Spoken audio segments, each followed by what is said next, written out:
Mesdames et messieurs, la cour.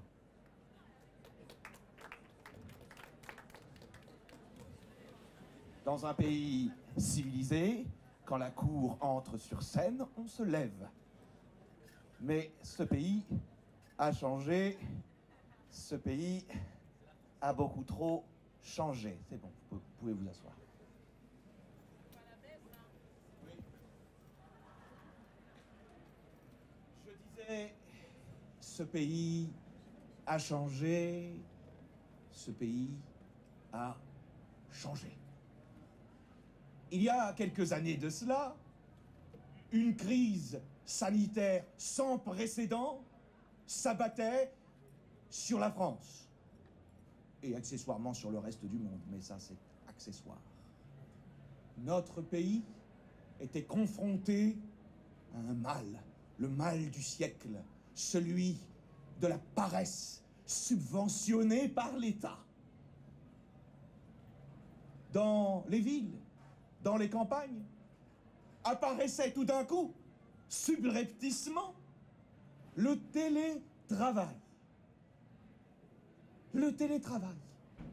Une chose qui, au temps béni des privilèges, restait confinée pour le coup à une petite élite qui, sur la base du mérite, et exclusivement du mérite et de la confiance, bénéficiait de ce privilège, justement. Depuis cette crise sanitaire, le pays part à volo et nous avons une situation où tout le monde a droit au télétravail. Tout le monde a droit au télétravail. Et ça paraît tout à fait normal. Et voilà, entre ici, télétravail, avec ton cortège d'ombres, d'assistés et de paresseux. Le ministère public s'est donc auto-saisi de cette affaire pour traduire le télétravail devant un tribunal. Vous le savez, le télétravail est accusé d'encourager précisément cette paresse, de détruire la société française. Mais un procès repose précisément sur le contradictoire. J'appelle donc, pour nous rejoindre sur scène, les accusés, témoins de l'accusation, s'il vous plaît.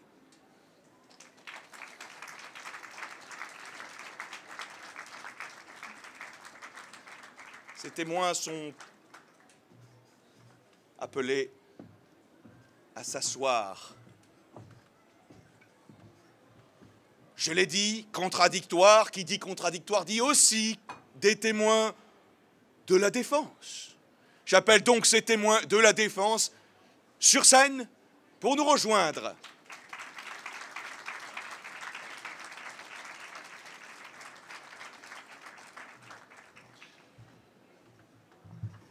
Pour requérir contre le télétravail, nous avons besoin d'un procureur, de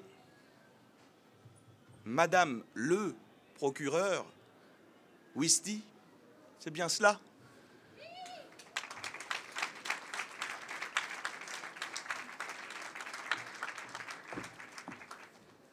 Mais alors c'est embêtant parce que moi on m'avait dit que le procureur serait maître François-Frédéric Xavier Dupont de Ligonnès du dit de Dadedais, qui est un ami avec qui nous avons fait des études de droit ensemble. Je ne m'attendais pas à cela.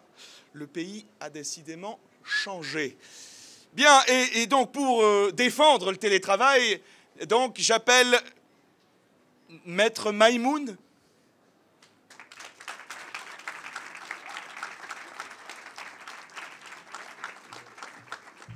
Le pays a décidément changé. Un procès nécessite forcément d'avoir des jurés.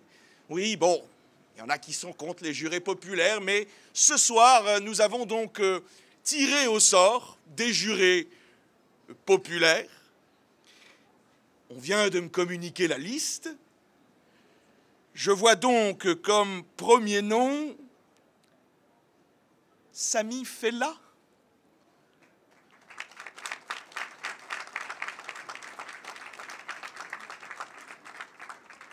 Le pays a décidément changé. Si c'est rire, Louisa.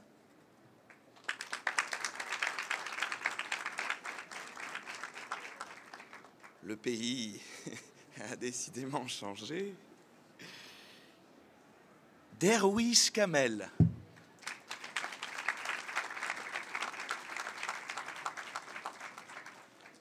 C'est rassurant.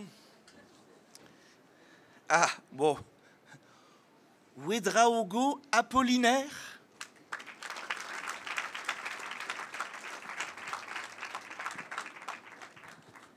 Ouais.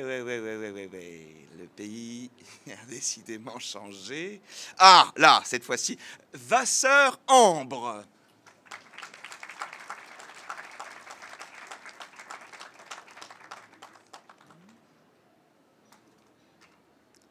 Qu'est-ce que vous avez là dans vos cheveux, là? Ce sont des mèches, c'est ça? C'est original, là. Ouais, le pays a décidément changé et le télétravail n'y est pas pour rien. Et vous serez bien d'accord avec moi sur ce point. Mais je n'ai que trop parlé. Il est temps maintenant d'écouter nos témoins. J'appelle donc à la barre le premier témoin.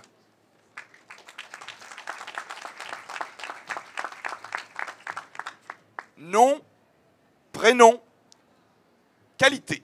Je m'appelle Docteur Assal. Jurez-vous de dire toute la vérité, rien que la vérité? Levez la main droite et dites « je le jure ». Je le jure. Nous écoutons votre témoignage.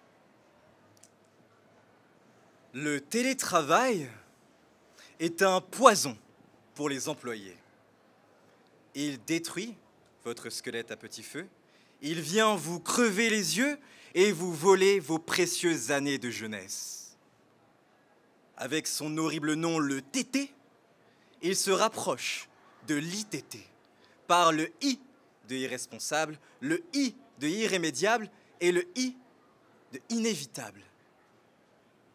Je viens en ma qualité de médecin, mais également en digne représentant de l'ordre régional des médecins. Nous, de l'ordre régional des médecins d'Île-de-France, nous pensons que le télétravail présente un risque majeur pour la santé des employés. D'abord, concernant l'aménagement du poste de travail, chez soi, il est inadéquat. Et oui, on ne va pas se mentir, lorsque vous travaillez chez vous, vous travaillez sur votre ordinateur, sur une table basse ou sur un sofa, assis comme ça. Eh bien, ça crée chez vous des contraintes posturales qui provoquent chez vous des douleurs aux poignets, aux coudes ou aux épaules. Ça crée également des gênes cervicales, aux lombaires. Et surtout, ça peut aller jusqu'à la lésion. Ainsi, avec Santé publique France, nous avons missionné une étude sur 1500 d'entre vous pendant un mois. Et nous avons constaté une hausse significative des lombalgies, qui sont une maladie visant le mal de dos persistant. Eh bien, il a augmenté de 9%.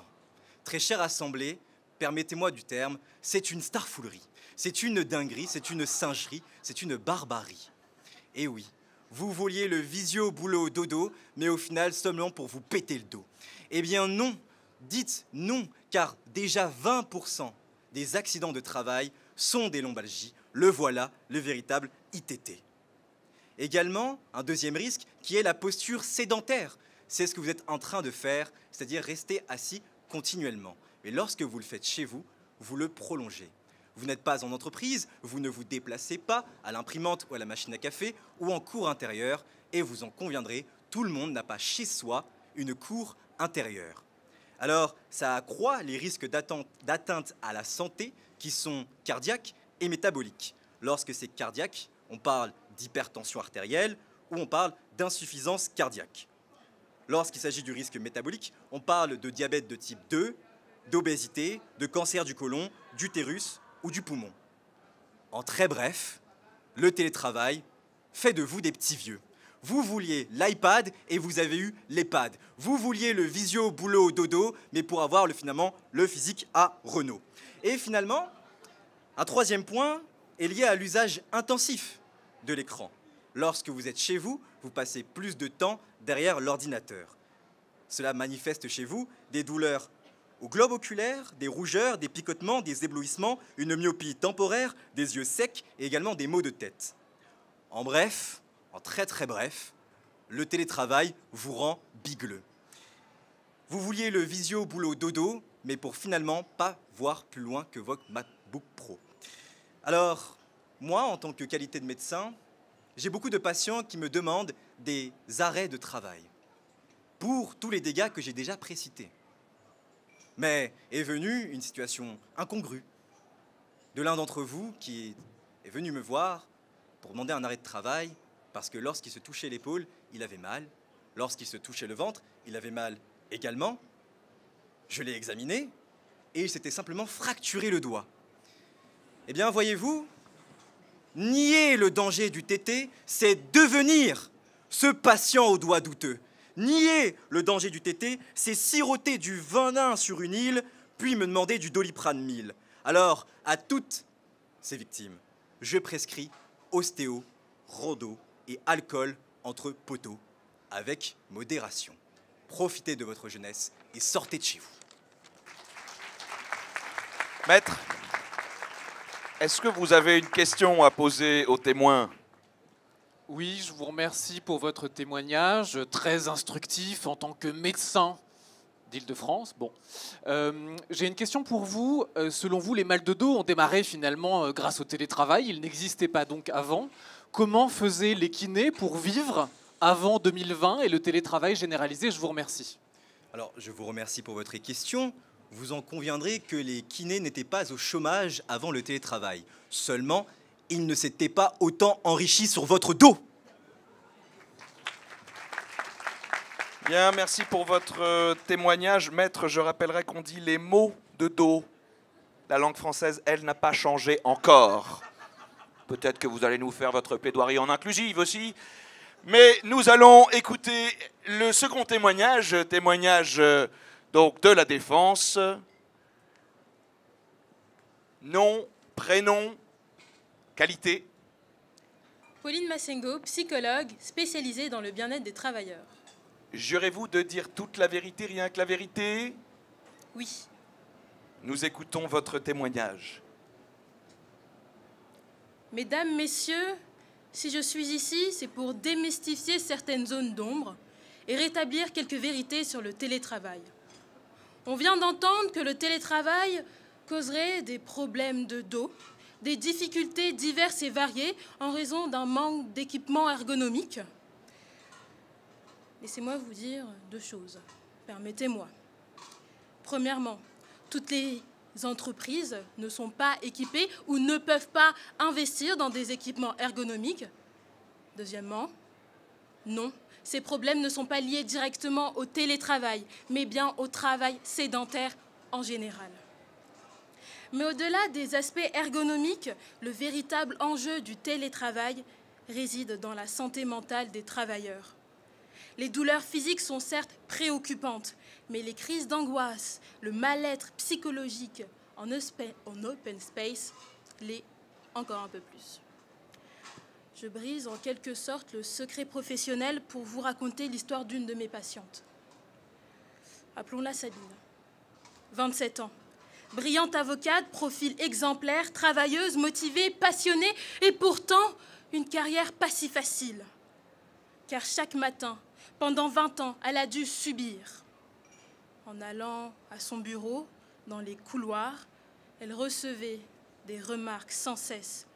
Elle passait plus de temps à esquiver des blagues racistes, des remarques sexistes qu'à plaider.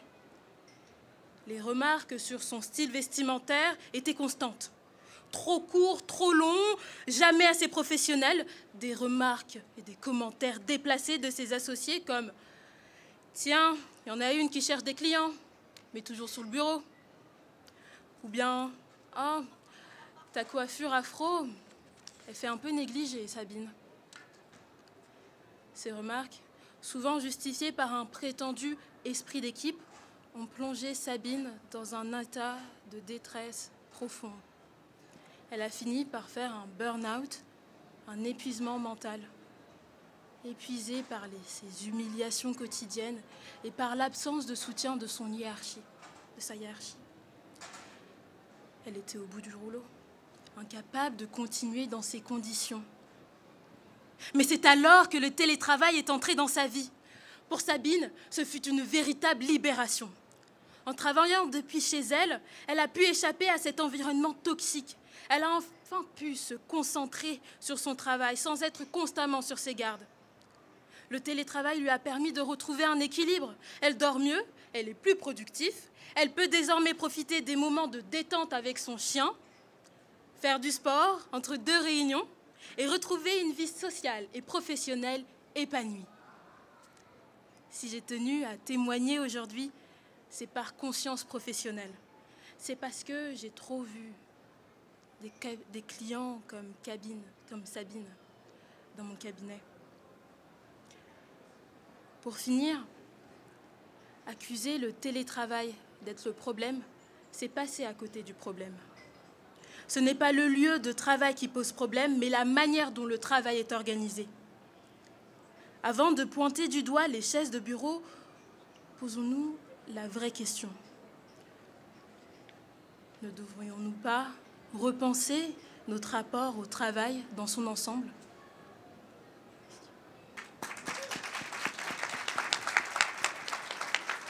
Madame le procureur, avez-vous une question à poser aux témoins? Merci pour ce beau témoignage, Madame la psychologue du bien-être. Que faites-vous de ces pauvres personnes qui vont devoir rester connectées tard la nuit sur Teams pour répondre à leur petit manager tyrannique? Eh bien, madame, encore une fois, ce n'est pas un problème directement lié au télétravail, mais bien au travail. Car oui, lorsque vous avez fini votre travail à 17h, mais que vos managers à votre bureau vous demandent de rester jusqu'à 21h dans votre bureau, le problème, ici, c'est le manager, c'est pas le télétravail. Bien, merci pour ce témoignage. La parole est au deuxième témoin de l'accusation. Nom, prénom, qualité. Clémentine Dubonheur, Chief Happiness Manager. Jurez-vous de dire toute la vérité, rien que la vérité? Levez la main droite et dites « je le jure ». Je le jure.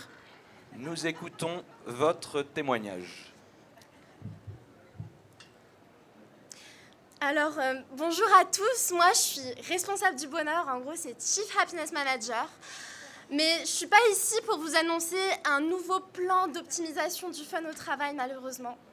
Mais pour vous faire un warning sur des enjeux stratégiques de premier plan, le télétravail. Donc, on nous vend ça comme un game changer du work-life balance, un levier d'empowerment individuel. Mais en réalité, moi, je vais vous dire ce que c'est. C'est un désastre en termes de synergie sociale. Donc, on va revoir ensemble les Key Performance Indicators du télétravail. Team building, en chute libre. Teams ne favorise pas l'engagement collaborateur. Expérience employée, dégradée, car travailler en chaussettes sur son bureau, je suis désolée, mais c'est pas ce qu'on appelle un environnement ergonomique inspirant. Culture d'entreprise menacée, quand la seule façon de voir tes collègues, c'est en vision, avec en arrière-plan virtuel, le même salon minimaliste. On voit très bien de quel salon il s'agit.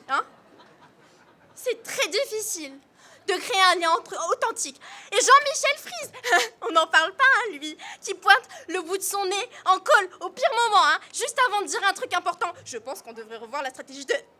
Bah non, ça prise pour la 5e fois. Jean-Michel, coupe ta caméra, ça prend trop de connexion. La vérité, c'est qu'on s'accroche en fait au petit moment de lien social. On envoie un « bonjour l'équipe » avec un smiley qui rigole sur Slack. On relit 15 fois son mail, son message pour être sûr de faire naturel. On met un emoji flamme dès que Jean-Michel met un petit message rigolo alors qu'on n'en a rien à foutre, pour faire comme si on en avait quelque chose à foutre. Mais on fait des cafés virtuels qui nous donnent envie de se flinguer. Mais merde! Il est passé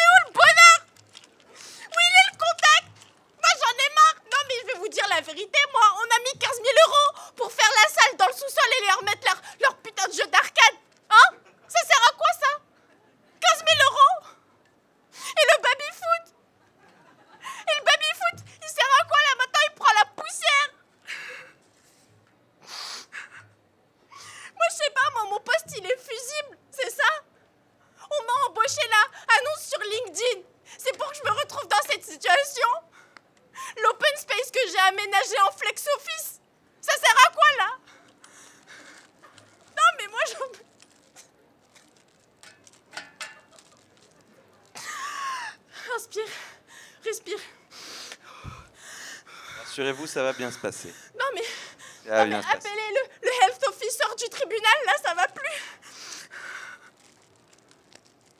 Le pays a décidément changé. Est-ce la fin de votre témoignage? Non, parce que bon, la célérité de la justice... Ça c'est bon. Bien. Maître, vous avez une question à poser Tout à fait. Écoutez, merci beaucoup, madame. J'ai écouté avec attention votre témoignage inspirant. J'ai une question pour vous. Comment vivez-vous le fait que les gens soient paradoxalement plus épanouis au travail depuis qu'ils fréquentent moins de Chief Happiness Officer?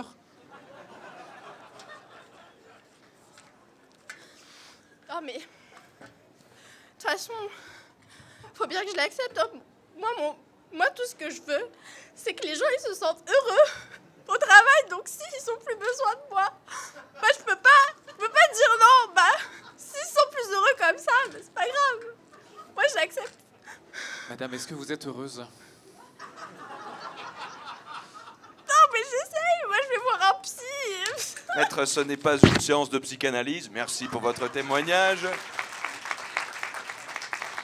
Avançons un peu dans le procès et écoutons le deuxième témoin de la défense. Nom, prénom, âge, qualité. Salut, je m'appelle Mario. Je vous viens de Bali. Et je suis digital nomade. C'est-à-dire... C'est-à-dire que je me fais 100K. Voilà. Bien, jurez-vous de dire toute la vérité, rien que la vérité, levez la main droite et dites « je le jure ». Je le jure. Nous écoutons votre témoignage. Alors, vous savez, j'ai lu une citation qui dit « Faites un travail que vous aimez et vous ne travaillerez pas un seul jour de votre vie. » Mais je vais vous dire, je vais vous faire un secret. En vérité, il faut surtout que vous travailliez d'un endroit que vous aimez. Et là, vous n'aurez pas l'impression de travailler. Je vais vous dire the truth, ce que je pense moi véritablement. Je pense que ce qui compte, c'est où vous êtes et où est-ce que vous vous sentez bien.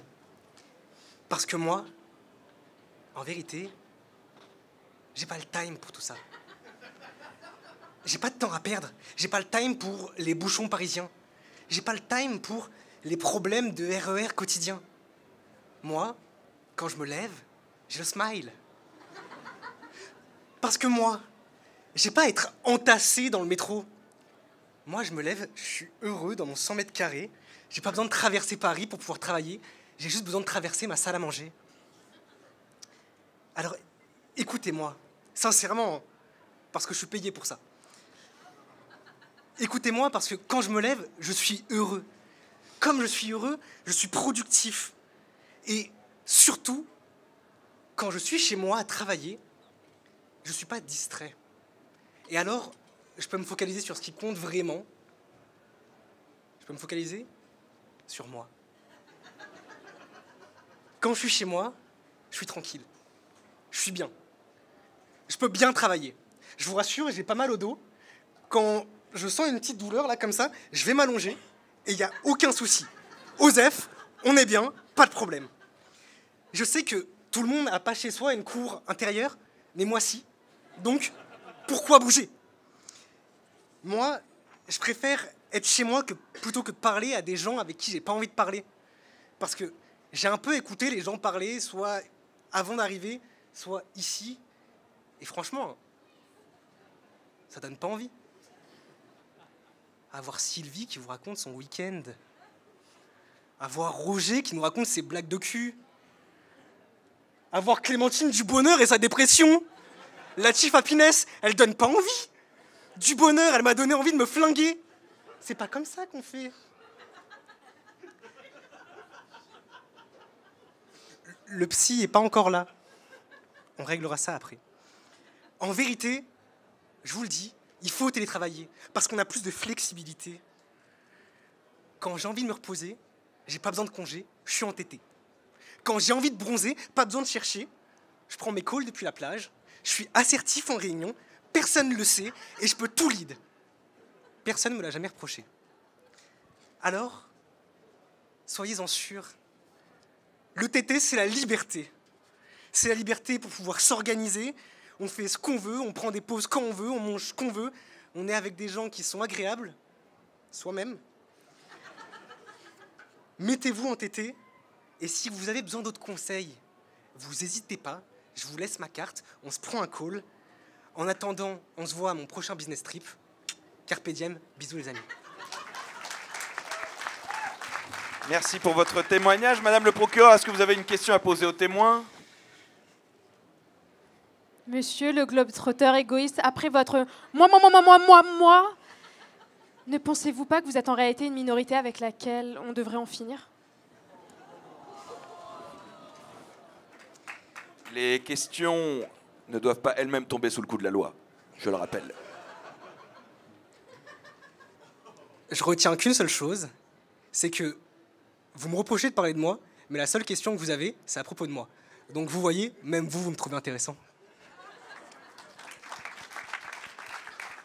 Merci pour ce témoignage. Nous allons écouter le troisième témoignage de l'accusation. Oui, nom, prénom, qualité. Fabien Descartes, comme le philosophe. Président directeur général de l'entreprise Fan Descartes, avec le 2 écrit en chiffres. Bien, jurez-vous de dire toute la vérité, rien que la vérité, levez la main droite et dites « je le jure ». Je le jure. Nous écoutons votre témoignage. Alors j'ai lancé l'entreprise en 2015, spécialisée dans la carte de visite. On a tous les types de cartes de visite. On a la classique, la mini, la flip-flop, celle avec la texture en coquille d'œuf et celle qui change de couleur en fonction des saisons. Au niveau du chiffre d'affaires, on avait maximisé la rentabilité avant Covid. On avait des équipes motivées, accurate, assertives. On prenait tous les leads. On carburait à 2-3 posts LinkedIn par semaine. On avait des graphistes, des designers, des techniciens.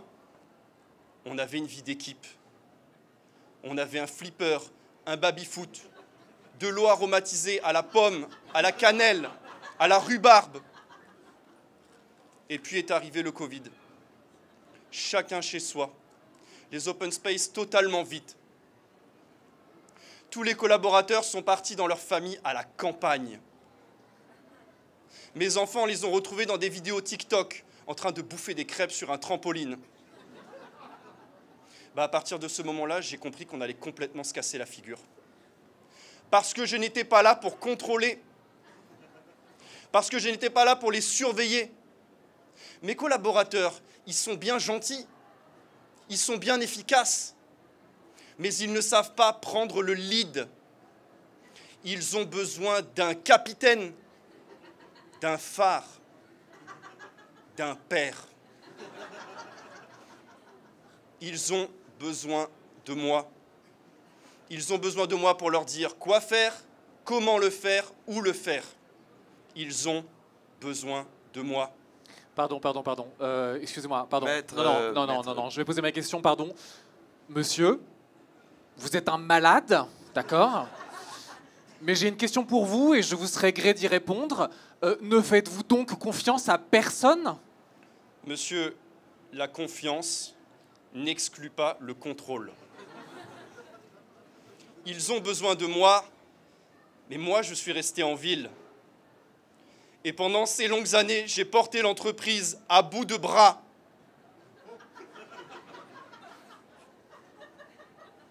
Quand on est revenu du télétravail, j'ai dit on arrête ces inepties. J'ai plus de 650 contacts sur LinkedIn, moi. Et ça, je le dois à mon intelligence, à ma persévérance, et parce que j'anticipe. Quand tout le monde est revenu du télétravail, j'ai dit non, tout le monde en présentiel. Je ne suis pas un mouton de panurge. Et depuis, les bureaux sont vivants. Chacun est à sa tâche, chacun trime et voit l'autre qui trime à côté de lui. Et ça crée du contrôle. Et puis surtout, ils savent qu'à tout moment, je peux venir derrière eux et je regarde. Où ils cliquent. Et quand ils partent, je m'assois à leur poste et je regarde l'historique de navigation. Parce que je sais que ça les aide. Ça les pousse à se concentrer. Aujourd'hui, avec ce contrôle, notre chiffre d'affaires est en augmentation. Et on espère une inflexion de la diminution de la baisse avec un retour sur investissement inflexif au printemps. Mais ça, c'est pas gagné, suite à l'augmentation des prix du carton. Et ça, peu de gens le savent. Vous ne remplacerez pas le leader présentiel par un leader à distance, un leader bas de gamme, un leader price. Alors tous ceux qui veulent que mon entreprise disparaisse, allez tous télémourir. Bien, merci. Maître, cette fois-ci, c'est le moment où vous pouvez poser les questions. Hein. La justice aussi a changé dans ce pays. Vous avez des questions à poser à ce monsieur qui, d'ailleurs, n'avait pas à se rasseoir, qui peut revenir sur scène? Non, non, il peut rester ici. Je pense qu'on a cerné le personnage. Merci. D'accord, très bien. Eh bien, c'est au tour du troisième témoin de la défense. Nom, prénom, âge, qualité. Yacine Brahmi, consultant en transformation digitale. Bien, nous écoutons votre témoignage, mais avant cela, jurez de dire toute la vérité, rien que la vérité, levez la main droite et dites « je le jure ». Je le jure. Nous vous écoutons. Mesdames, Messieurs, avant d'être indépendant et d'accompagner les entreprises dans leur transition digitale, j'étais salarié. Et j'ai eu un patron comme Monsieur Descartes. Mi-mégalomane, mi-la confiance n'exclut pas le contrôle, qui pensait que la productivité se mesurait au bruit du clavier dans l'open space. Du coup, mon ancien patron, il a tout fait pour mieux me contrôler. Il a réorganisé l'open space, de sorte à voir mon écran de n'importe où. Les pauses, elles étaient millimétrées. Le café, il était distribué au compte-gouttes. Poser un jour de télétravail, mais c'était aussi dur que de poser un jour de congé avec lui. Et vous savez quoi? Avec tout ça, eh bien moi, ça m'a juste donné envie de faire le minimum, en fait. Je suis devenu ce petit enfoiré qui connaissait tout du droit social. Ah bah, la convention collective, je la connaissais par cœur. Et du coup, 38,3 de température, ah bah, je vais pas aller au travail malade pour aller travailler avec un malade, en fait. Fini les échanges informels. Tout était formalisé par mail. J'avais une gestion méthodique de mes congés et de mes RTT. Et le CSE de la boîte, tout en haut de mes contacts. Mais en fait, le jeune étudiant ambitieux que j'étais quand j'étais encore en école de commerce ne se voyait pas comme ça. Du coup, j'ai pris mon envol, je suis devenu indépendant, et depuis 5 ans, j'accompagne des entreprises dans leur transition digitale, et j'en ai vu des dirigeants éclairés, et d'autres prisonniers de leurs certitudes archaïques. Parce que, loin des idées reçues, de 2 posts LinkedIn bullshit sur l'entrepreneuriat, sur le terrain, les chefs d'entreprise apprécient le télétravail, ainsi que les salariés que d'autres ont oublié. Parce que le télétravail, c'est une économie pour toutes les entreprises. Logique, hein? Si on n'a plus de loyer à payer pour des open space où la seule chose qui circule librement, c'est la climatisation, trop chaude en hiver et trop froide en été, eh bah, on gagne de l'argent. Je vous donne un exemple d'une start-up que j'ai accompagnée. C'est une petite green tech parisienne.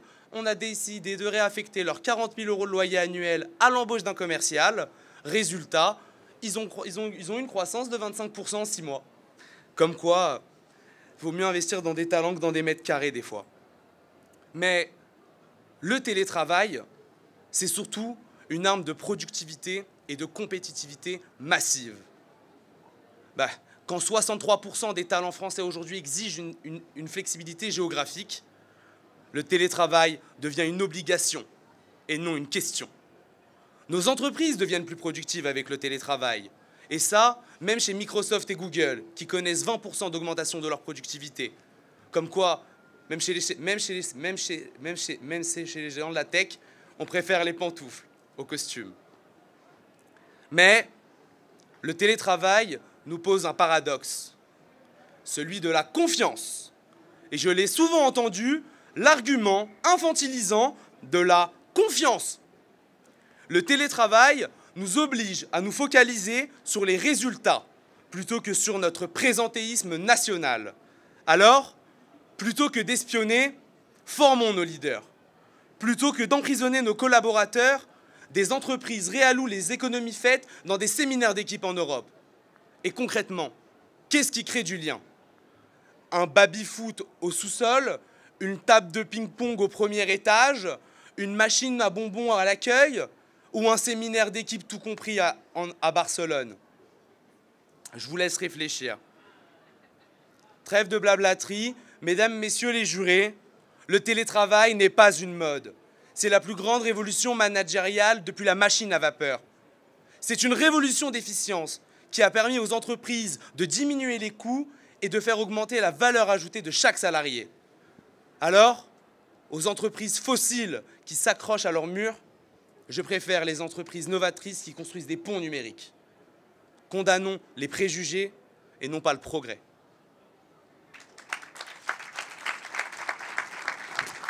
Bien, bien, merci. Donc si on coupe la clim, si je comprends bien, vous transformez une start-up en licorne. Madame le procureur, vous avez une question à poser aux témoins? Après un tel propos, c'est inutile, vraiment. Je vous comprends, merci monsieur. Nous allons pouvoir écouter le dernier témoin de l'accusation. Nom, prénom,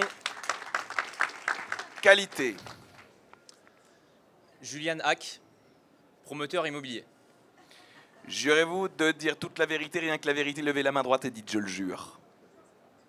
Je le jure. Nous écoutons votre témoignage. J'ai été appelé à témoigner en tant que magnat de l'immobilier, certainement du fait de ma carrière exceptionnelle en tant que promoteur.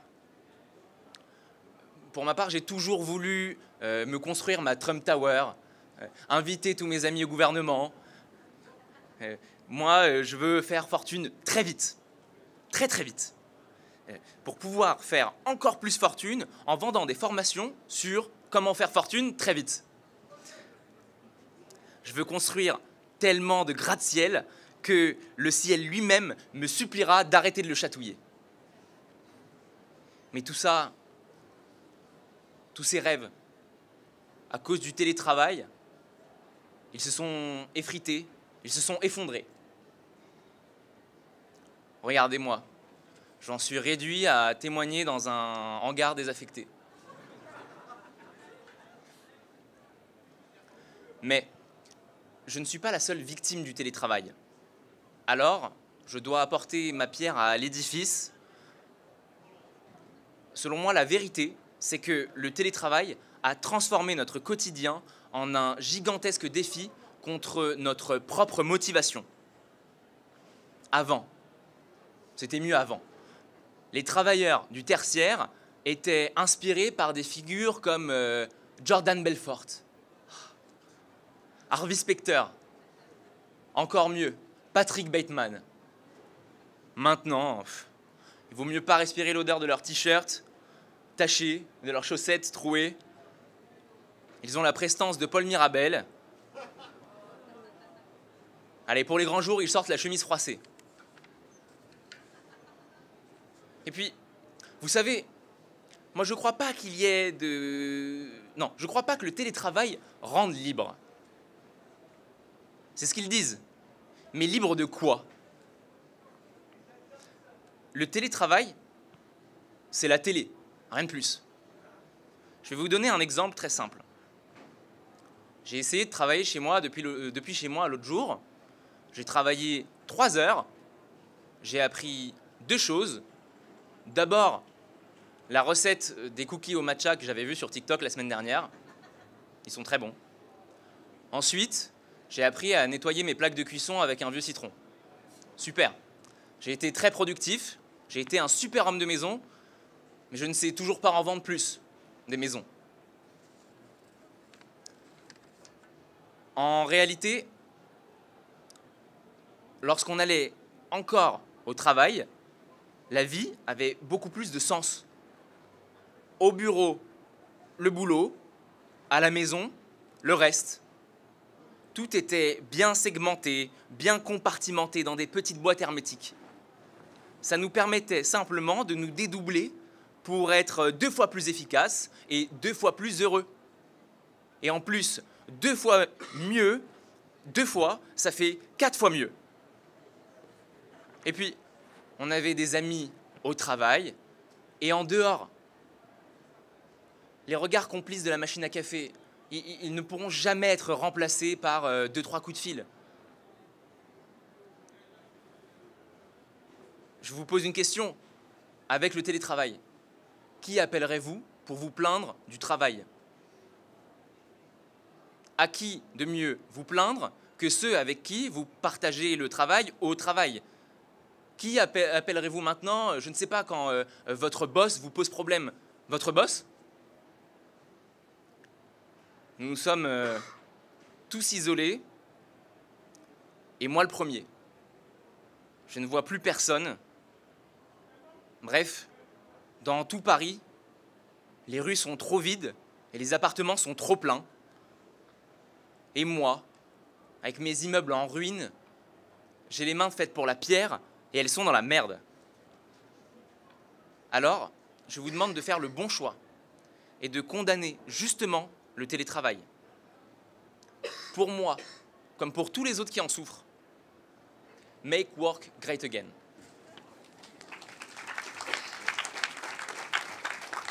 Bien, merci pour ce témoignage. Maître, est-ce que vous avez une question? Je n'ai pas de question à Bernard Tapie, je vous remercie. Merci beaucoup. Nous allons donc écouter le dernier témoin de la défense. Nom, prénom, qualité. Monsieur le Président du jury, je suis Komi Moïse, recruteur. Jurez-vous de dire toute la vérité, rien que la vérité, levez la main droite et dites « je le jure ». Je le jure. Nous écoutons votre témoignage. Bus. RER B. Ensuite, ligne 6. 1h30 de trajet depuis les Ulysses. Et tout à l'heure, je vais refaire le même en sens inverse. 3 heures de trafic pour 4 petites minutes de témoignage. Bref, je suis pour le télétravail. Covid-19, le confinement, c'était horrible. Cependant, ce désastre a été le témoin de la montée en puissance du télétravail, la télé. Oui, c'est de la créativité. Et c'est ce qui manque cruellement à mon ami de l'immobilier, à qui je vendrai mes services, même dans son hangar désaffecté. Pour faire mon travail, pas besoin de me déplacer. J'ai juste besoin de m'approprier de mon espace, changer les teintes au gré de mes envies et refaire la déco au besoin en fonction du profil que j'ai à interviewer. Résultat, je suis plus décontracté, plus ou moins, et le candidat est tout de suite en confiance. Il fait une bonne prestation, il gagne, je gagne, et le monde est plus heureux. C'est ça le télétravail. Souplesse, autonomie, rendement et performance. Mais pas que. Vous savez, en juin 2023, Opinionway a réalisé un sondage pour SCA Partners, un cabinet conseil en management, les Français et le rapport au travail.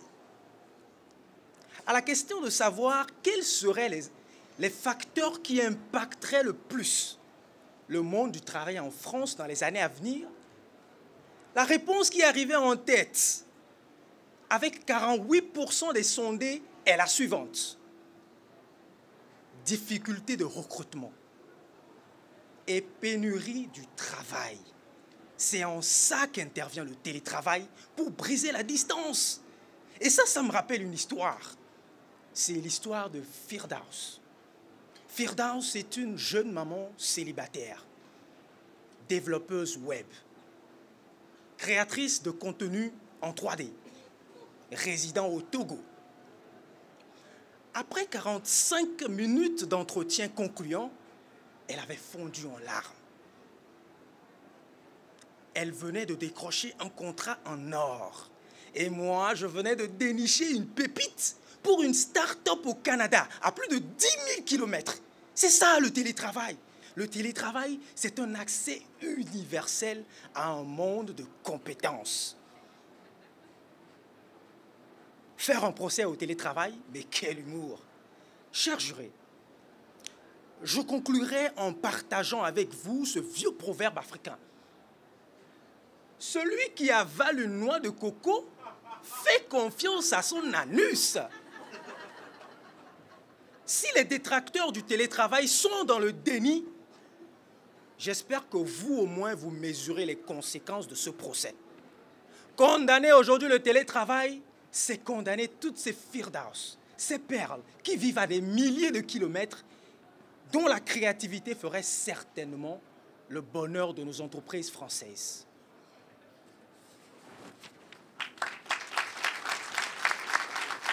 Merci pour votre témoignage et pour les 5000 km que vous avez fait de Lomé avant de faire les 1h30 pour venir plaider pour 4 minutes. Madame le procureur, est-ce que vous avez une question à poser aux témoins? Absolument. Merci pour ce beau témoignage, cette ode de travail low cost. Mais que faites-vous du dumping social, monsieur? Madame, je vous entends. Je vous entends même très bien. Mais vous savez, le monde du travail a toujours été un marché très concurrentiel. Et ce n'est qu'à ce prix que les entreprises ont rivalisé de créativité pour rester compétitifs. Et c'est le plus important.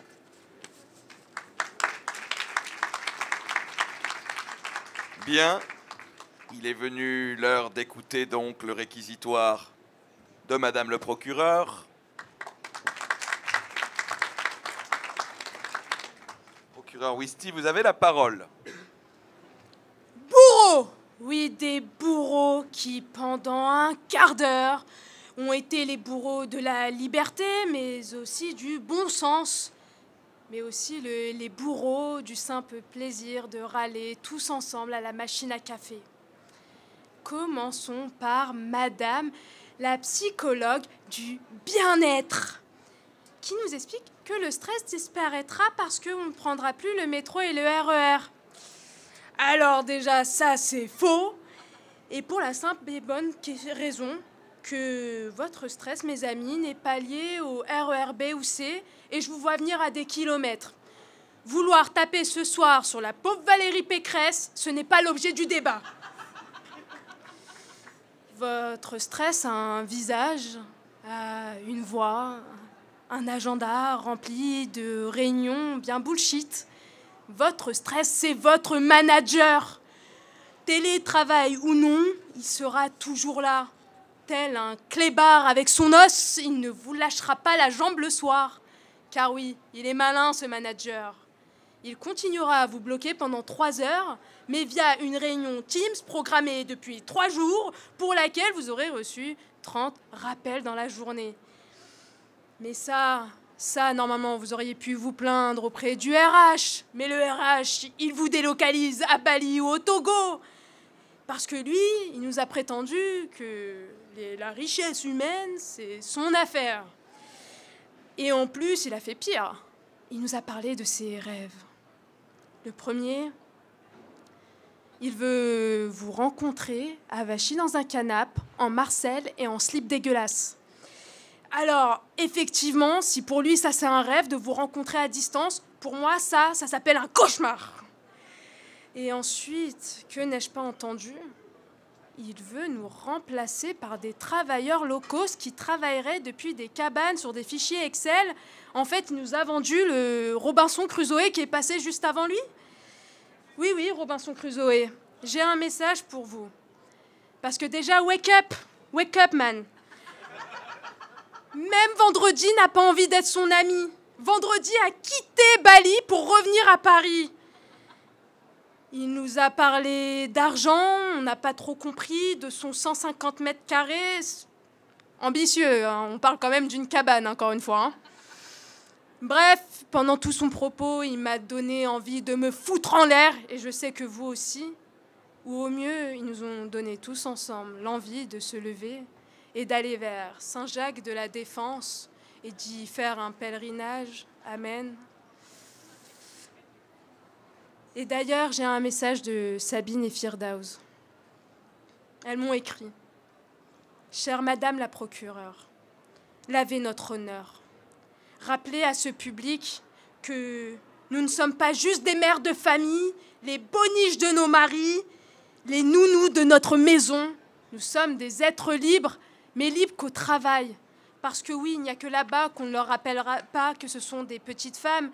Mais bon, ça, vous me direz que l'expert de Wall Street, l'expert en bullshit, il ne peut pas le comprendre. Effectivement, il nous a parlé de révolution d'efficience. Alors, entre nous, la seule déficience ce soir, elle était mentale.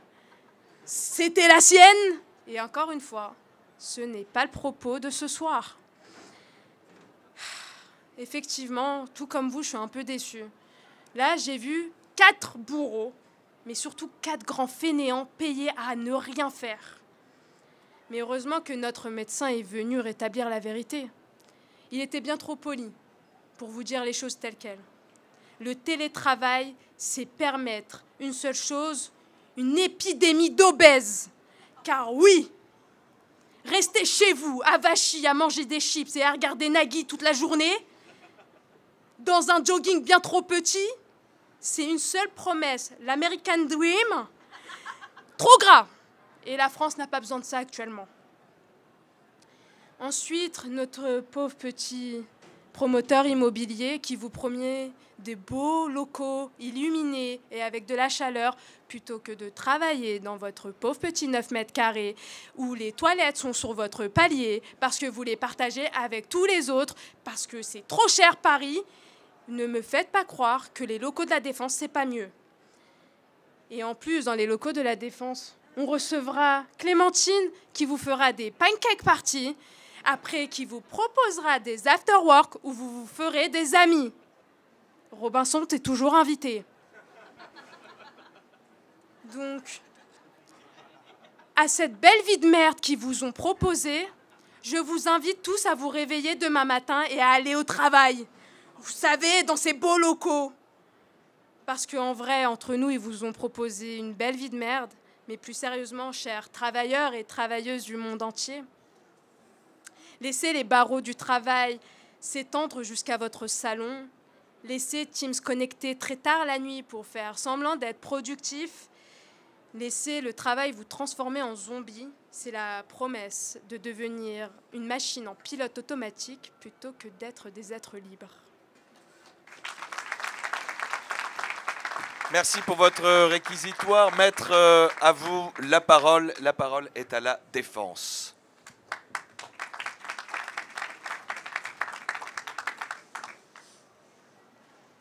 Le télétravail est une révolution. Et comme dans toute révolution, cela implique un changement rapide et profond.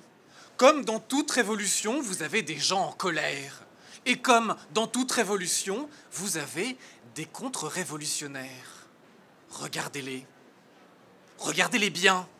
Ces conservateurs aigris et rabougris, avec leurs lunettes trop grandes, avec leurs cravates, avec leur col relevé. Mais qu'ont-ils en commun? De quoi se parlent-ils lorsqu'ils se croisent? Mais de rien d'autre, si ce n'est de leur incompréhension profonde et totale du travail. Ils ne comprennent pas ce qu'est le travail. Ils sont persuadés d'être des gardiens de prison. C'est pour cela que le panoptique de Bentham leur parle particulièrement. Mais qu'est-ce que le panoptique de Bentham? Imaginez-vous, vous êtes des détenus dans une prison. Au centre, vous avez une tour remplie de gardiens. Les gardiens peuvent voir dans toutes les cellules. Mais vous, en tant que détenu, vous ne savez pas si vous êtes observé ou non. Bentham part alors du principe que ne sachant pas si vous êtes surveillé, vous vous comporterez bien. Ils se rêvent en gardiens de prison. Et ils se rêvent en gardiens de prison car ils ne comprennent pas le travail. Et donc, comment comprendre le télétravail si on ne comprend pas le travail? Car si Sarkozy considère que le télétravail c'est de la télé, il y a quand même le mot travail dedans.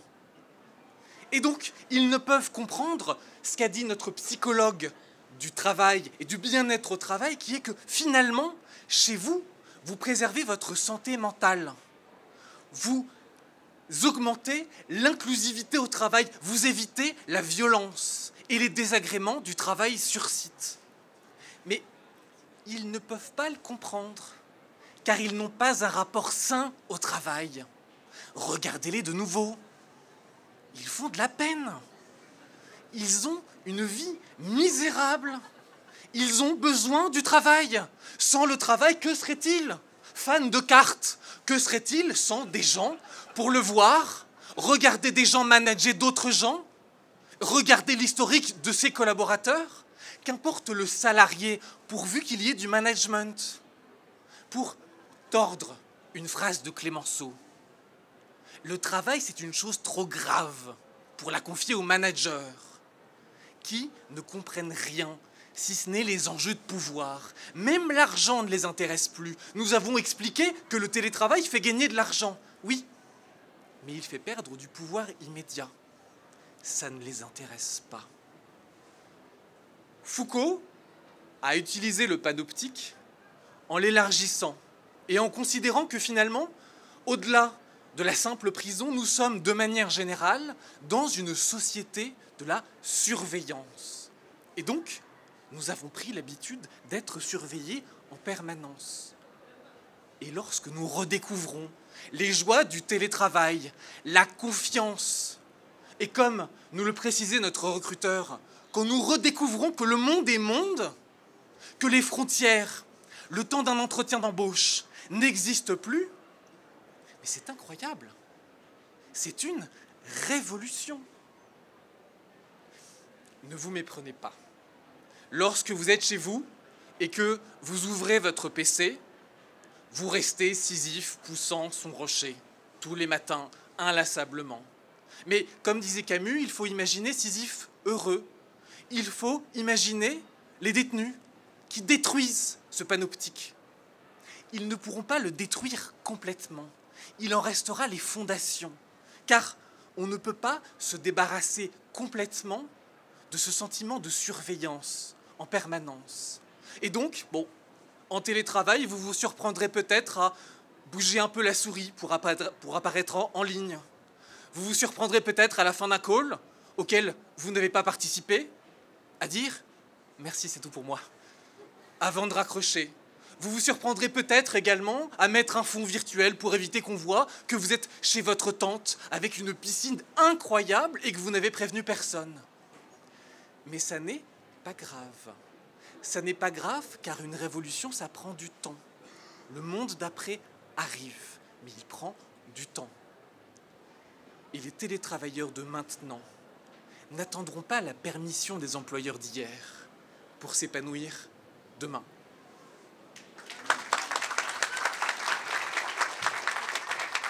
Merci, maître. Vous avez évoqué la surveillance, vous avez évoqué surveiller. Il est venu le temps maintenant de punir.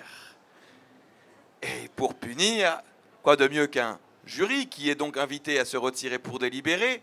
Mais, cher public, vous allez rester avec nous. Tout d'abord parce que vous allez pouvoir vous-même être consulté en ligne sur La France a changé, Instagram, pour juger si vous voulez condamner ou non le télétravail, mais aussi, cher public, venir à la tribune, pour celles et ceux qui le souhaitent, motiver leur décision. Qui veut ouvrir le bal ?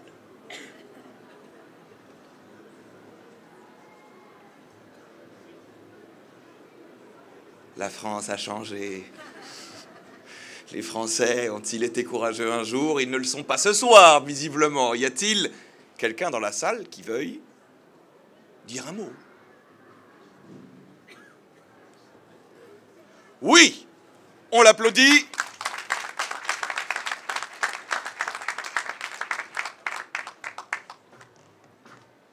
Nom, prénom, qualité. François Dubois, comme vous pouvez le voir. Jurez-vous de dire toute la vérité, rien que la vérité, levez la main droite et dites je le jure. Je jure de dire la vérité, rien que la vérité, en tant que chômeur expert depuis 10 ans. Vous avez la parole. Merci.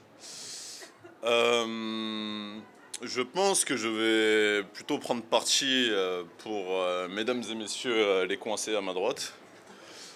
Tout simplement parce que, comme ils l'ont dit, pour un chercheur comme moi, depuis 10 ans en emploi, effectivement, il se trouve que lorsque, miraculeusement, je peux trouver un emploi, je suis amené à faire ce qu'on appelle du tir au flanc, si je ne suis pas surveillé. Alors ça consiste à surveiller de temps en temps si le manager arrive, et si c'est le cas, repartir au travail. Ah mince, je voulais dire, bien sûr, donner le meilleur de moi-même dès que mon manager est là, et juste derrière, faire en sorte que je puisse rendre quelque chose à la fin de la journée. Mais c'est vrai que la pression et la présence de ces magnifiques managers peut des fois nous aider d'un point de vue pédagogique, d'un point de vue humain. Qu'est-ce qu'on a perdu via les écrans, à nous retrouver, à poser des questions, hésiter, est-ce que je vais déranger le boss, le patron ou quoi que ce soit, alors que si je me pointe dans son bureau, là il a plus trop le choix, hein. Franchement, surtout que passer plusieurs heures à parler, à débiter et autres, on a la laine qui sent plus très bon, donc il a juste qu'une envie, c'est que je m'en aille du bureau le plus rapidement possible. Donc je pense que c'est beaucoup plus efficace. Et en tant que chômeur, je le rappelle, hein, n'oubliez pas que le sens du travail, c'est de le trouver et surtout de le garder. Merci. Merci beaucoup. Merci d'avoir ouvert le bal. Oui.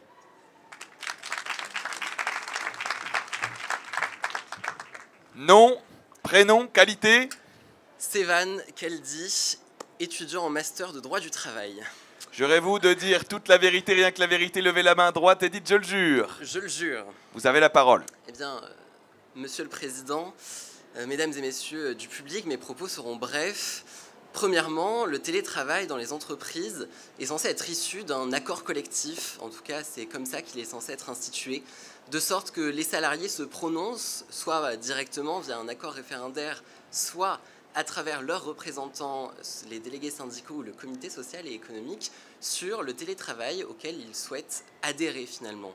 Ce qui permet justement, puisque ce sont des accords négociés, de prendre en compte tant les intérêts des employeurs que les intérêts des salariés. Autrement dit, il y a à la fois une possibilité pour monsieur manager contrôle free, enfin manager assez, comment dire, pardon, Monsieur Descartes, mais qui est chef d'entreprise et manager avec une technique assez toxique, disons-le, si vous le dites, d'assurer un certain contrôle sur ses salariés, et puis d'un autre côté, aux salariés, de permettre un équilibre avec leur vie professionnelle et personnelle quand ils vont travailler chez eux. D'autant plus qu'en travaillant chez soi, il est vrai qu'on peut avoir un certain gain de productivité en n'étant pas dérangé. Ce qui compte, c'est un équilibre. J'en reviens en revanche à soulever un certain nombre d'éléments, notamment en réaction aux propos de monsieur habitant à Bali. Tout d'abord sur l'affiliation au régime de sécurité sociale. C'est un peu barbant, je vous l'accorde, mais dans un procès, ce qui est important, c'est aussi le droit. Et il se trouve que quand on commence à travailler à l'extérieur de la France, eh bien, au bout d'un certain moment, on n'est plus affilié au régime de sécurité sociale français, ce qui pose un certain nombre de problèmes, notamment soulevés par Madame la procureure, au regard du dumping social que cela peut occasionner et des protections sociales auxquelles ont droit ces salariés.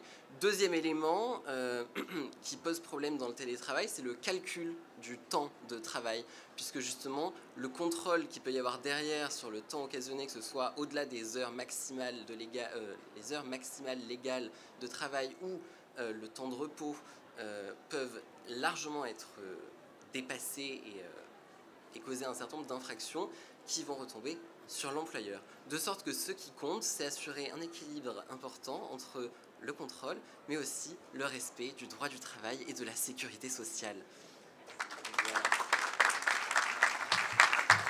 De l'intérêt d'avoir des vrais juristes sur scène. Qui veut prendre la parole? Oui.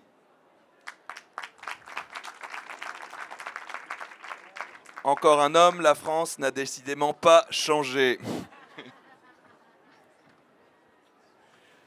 Nom, prénom, qualité? Ah, c'est stressant. Alors, je m'appelle Christopher Foroutan, je suis en M1 cybersécurité, boxeur amateur à mes heures perdues, 18 combats, 5 défaites, perdues au championnat de France au premier tour, je me suis fait casser la gueule, et au championnat de France. Donc j'ai fait 7 heures de route pour me faire casser la gueule, les crampés. Jurez-vous de dire toute la vérité, rien que la vérité, levez la main droite et dites je le jure. Je le jure. Vous avez la parole. Alors, moi, je prends parti pour le télétravail, puisque j'ai découvert le télétravail cette année. Donc, j'avais travaillé auparavant dans le secteur du luxe, donc la holding de la famille Pinault, et pas de télétravail, donc ça m'a un peu rendu malade, mental. Donc là, j'ai découvert cette magnifique chose. D'ailleurs, je me suis lancé sur les réseaux sociaux. Sur Instagram, j'ai gagné 13 000 abonnés en 3 semaines parce que je suis le meilleur. Et j'ai fait une vidéo justement sur le télétravail qui explique comment être toujours actif sur Teams en pouvant, sans être devant son ordi. Vous pouvez la regarder, un petit script, c'est fini. Donc voilà, ça fait plaisir et bonne journée à tous. Merci beaucoup. C'est cyberbagarre ça s'appelle. Vous faites le lien entre la boxe et l'informatique, ça fait plaisir.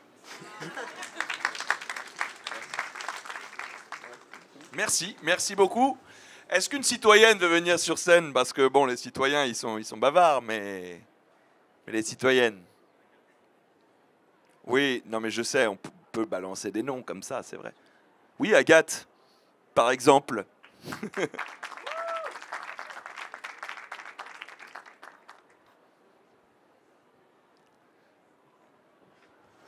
Nom, prénom, qualité. Bonsoir, comme vous l'avez entendu, moi c'est Agathe et je suis étudiante et je prépare le barreau de Paris en télé-prépa en fait, ce qui est plutôt pratique en raison des horaires et des déplacements. Le monde a changé comme on nous l'a dit et en effet pour beaucoup notre vie c'est un peu devenu comme dans The Fight Club. Sauf qu'en fait on a des collègues qui n'ont pas vraiment le physique de Brad Pitt. Et on se tape des vies, métro, boulot, dodo. On se lève à 6h30. On se tape 1 heure de RERB avec un duo entre l'accordéoniste et le fou du métro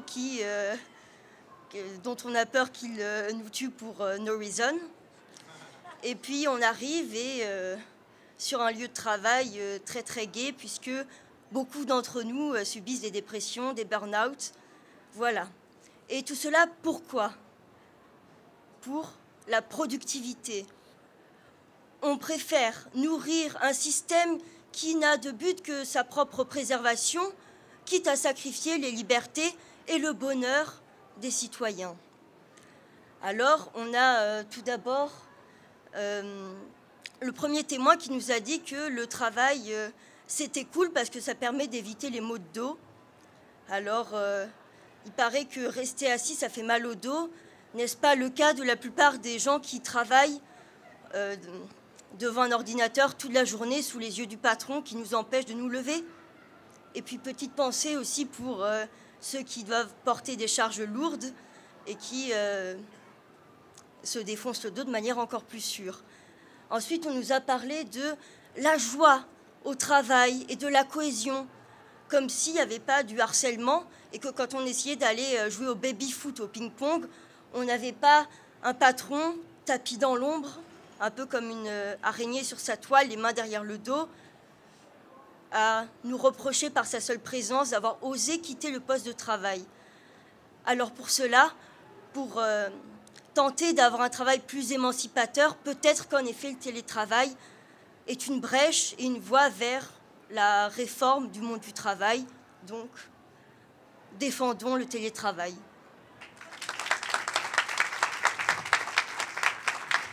Merci beaucoup. Qui est la prochaine? Je sens que ça bouillonne un peu sur des chaises par là, par ici, non? Ah! Eh bien, c'est parti.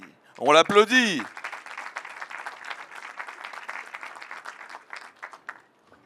Nom, prénom, qualité. Bonsoir à tous. Donc, je m'appelle Maria Clara Massella. Je suis étudiante en journalisme en dernière année à l'école W. Et ce soir, j'aimerais prendre le parti du télétravail. Tout simplement parce qu'à l'école W, en fait, on a une pédagogie inversée qui veut qu'on soit en mode projet toute la semaine et qu'on ait des cours que à la fin en mode synthèse. Et pour ce faire, en fait, on a trois jours où on est en télétravail, où justement on peut travailler sur notre projet et ça nous rend beaucoup plus productifs. Et ça nous prépare aussi au monde de l'entreprise. Donc les entreprises de demain, comme l'a dit l'avocat, les entreprises de demain sont déjà prêtes à recevoir les travailleurs d'aujourd'hui. Donc c'est pour ça qu'il faut défendre le télétravail, comme l'a dit ma consoeur juste avant. Merci. Merci beaucoup. Qui sera la prochaine?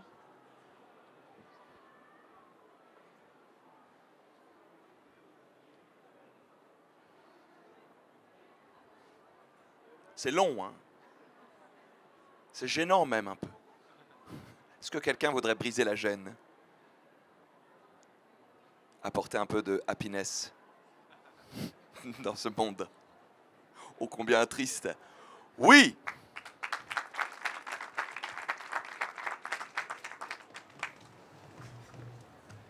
Nom, prénom, qualité. Odilon Corby, qualité responsable communication. Je vais prendre le parti, je vais essayer d'être disruptif et de prendre le parti du travail sans télé. Pourquoi? En qualité de manager, ça me semble indispensable de créer de la cohésion avec mon équipe. Donc je vais rejoindre finalement ma consoeur dépressive. Parce que c'est en voyant les gens physiquement, je pense, que le travail nous permet de créer des liens. Et finalement aussi, peut-être aussi parce que je suis un peu alcoolique, que c'est plus sympa de boire ensemble que de boire devant un écran. Merci pour ce témoignage. Y a-t-il quelqu'un d'autre? Je précise pour toutes les personnes qui auraient peur de monter sur scène que ces prises de parole n'étaient pas préparées, que nous attendons de vous une spontanéité. Et que voici sur scène d'ailleurs.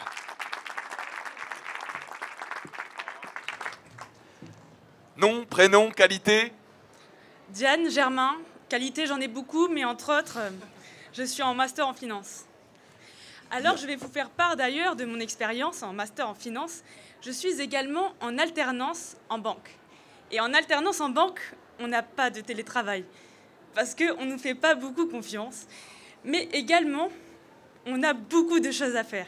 C'est-à-dire que lorsque nous venons au travail, nos collègues ne le sont pas, eux ils sont en vacances évidemment, mais on doit travailler pour beaucoup de personnes. Cependant, je ne vais ni prendre part pour le télétravail, ni pour, ni contre, car en fait, le fait de ne pas avoir que du télétravail fait que j'ai connu mon manager, j'ai connu le monde du télétravail, et mon collègue, lui, également alternant, a connu une alternance en 100% télétravail, et il n'a jamais vu son manager.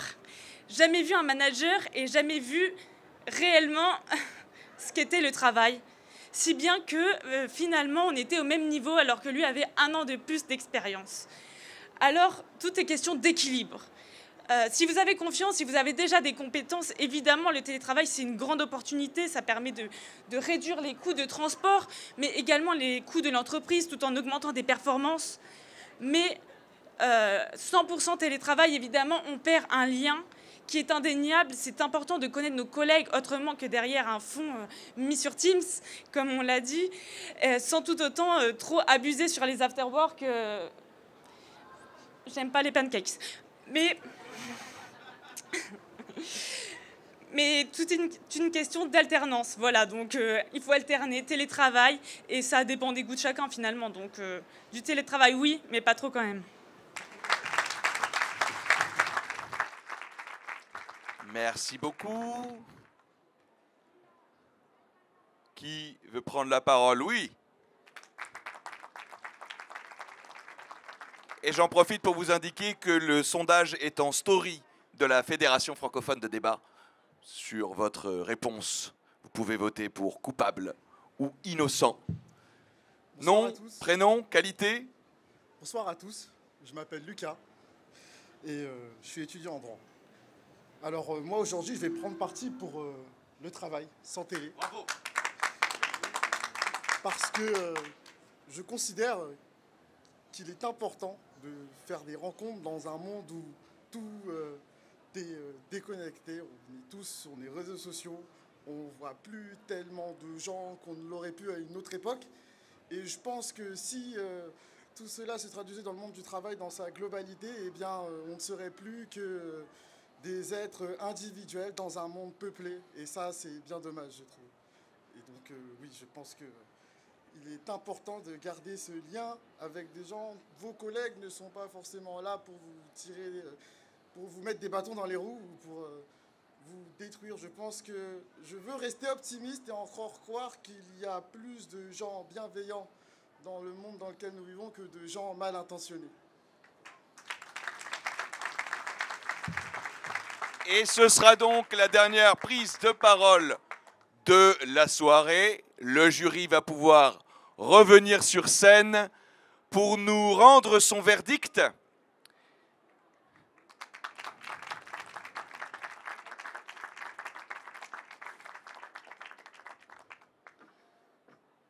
Kamel Derwish, Apollinaire Ouedraogo, Ambre Vasseur, Louisa Cicérir, Sami Fella. Quel est donc votre verdict? Bien sûr. Une joie sournoise. La goutte d'eau qui déborde le vase et coule sur un destin aride. Elle embrasse le désir de sauter les verrous de mes souvenirs scellés par un passé zélé. Où sont-elles, les émotions fortes que j'ai connues? Mes paupières se referment à peine que je replonge dans mon vécu. Juste une mélodie ancienne et mes souvenirs dansent sans répit. Je la dédie à cette vie qui s'échappe d'entre mes doigts, cette ingrate sur qui mon histoire aboie. Quant à moi, je n'arrive plus à me mettre sur les nerfs depuis que le bonheur me colle à la peau. Fier, t'as beau faire tout ce que tu veux, cette joie en moi reste grossière. Mais je confesse que je ne tiens pas l'alcool. À tel point que lorsque les politiciens se partagent les pots de vin, ben c'est moi que ça saoule, c'est eux qui prennent les bains de foule et ça me fout les boules.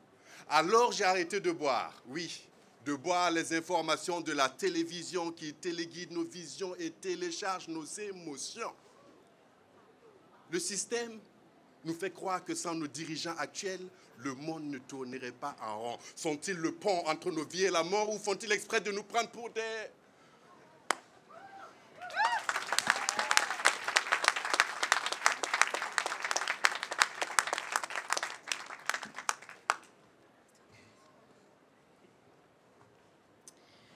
Nous, jury, avons délibéré durement, mais au final on a réussi. Et au vote, à la majorité des voix au moins, roulement de tambour s'il vous plaît. Merci. Avons décidé d'acquitter le télétravail.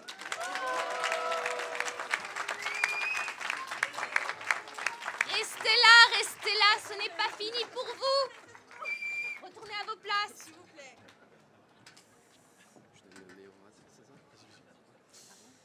Alors, juste quelques petites observations avant de vous donner le meilleur orateur.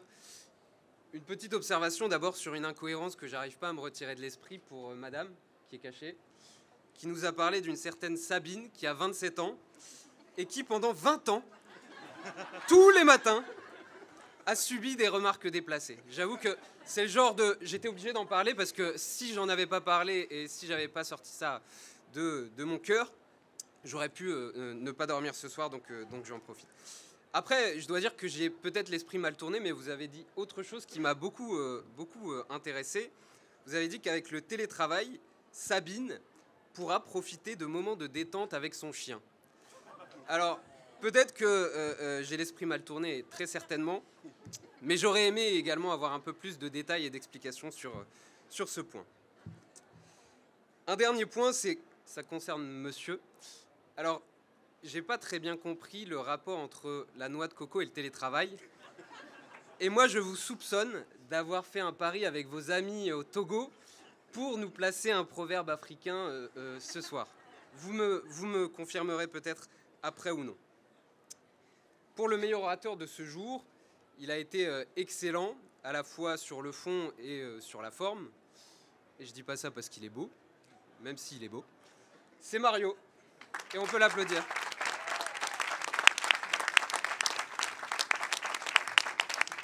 Et je cède maintenant la parole à Samy pour les peines qui ont été prononcées contre l'accusation. Dernière observation, et après j'en termine, contre Samy d'ailleurs, qui m'a demandé de fournir une robe d'avocat, ma robe d'avocat. Et je dois dire que je suis pas déçu d'être venu, parce que j'ai gracieusement prêté ma robe d'avocat, mais sans savoir, et j'ai été trompé, qu'elle serait portée par un procureur. Et aujourd'hui, je ne sais pas ce que je vais faire de cette robe, parce qu'il est évident que je ne vais plus jamais la reporter. Mais j'en veux beaucoup à Samy, mais comme madame a été excellente, c'est pas si grave finalement. Voilà.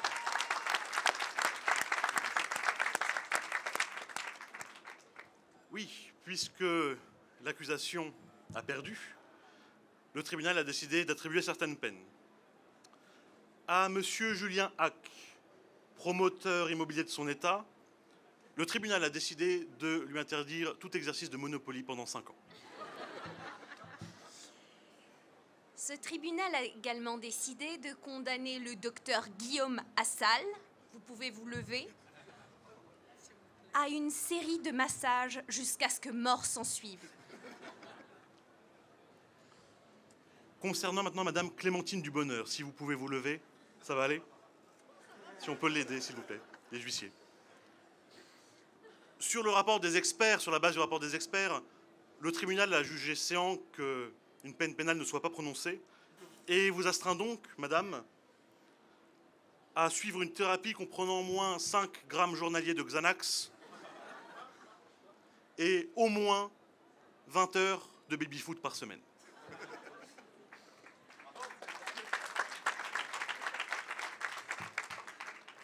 À monsieur Fabien Descartes, du même nom que le philosophe, vous pouvez vous lever.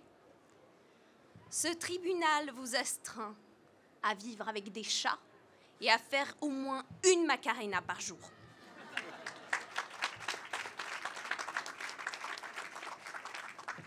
C'est donc un tribunal tout à fait cohérent qui vient de s'exprimer. Et quant à moi, je vais vous dire ce qu'a donné donc le verdict du public. Le télétravail est considéré innocent à 64%.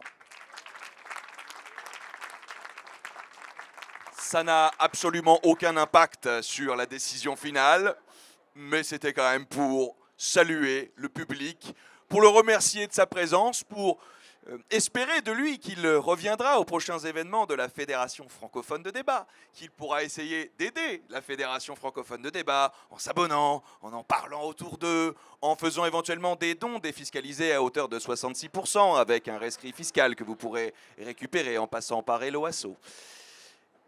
C'est donc une fédération que nous avons l'honneur de diriger tous ensemble avec des orateurs, des oratrices ce soir, avec des orateurs aussi invités, effectivement, Moïse, que vous avez entendu tout à l'heure, est véritablement venu du Togo, entre autres choses pour participer à ce procès et puis découvrir un peu la France à travers la fédération francophone. Nous avons eu aussi la joie d'entendre un grand slameur burkinabé, la personne d'Apollinaire, que vous pouvez applaudir, qui nous a fait aussi l'amitié de venir. Je pense qu'on peut applaudir les oratrices et les orateurs de ce soir bien fort. Que ce soit l'équipe de l'accusation ou l'équipe de la défense. On peut aussi remercier nos jurés, on peut les applaudir bien fort. Vous aurez compris que le tirage au sort était quelque peu biaisé. Et parmi les jurés, plus spécifiquement la directrice du pôle procès, à savoir Ambre Vasseur, cheville ouvrière de ce procès. Ambre, un petit mot pour le public ? Merci d'être là. Voilà. Et n'oubliez pas, comme on dit à la Fédération francophone de débat, on ne n'est pas oratrice, on ne n'est pas orateur. Merci à vous.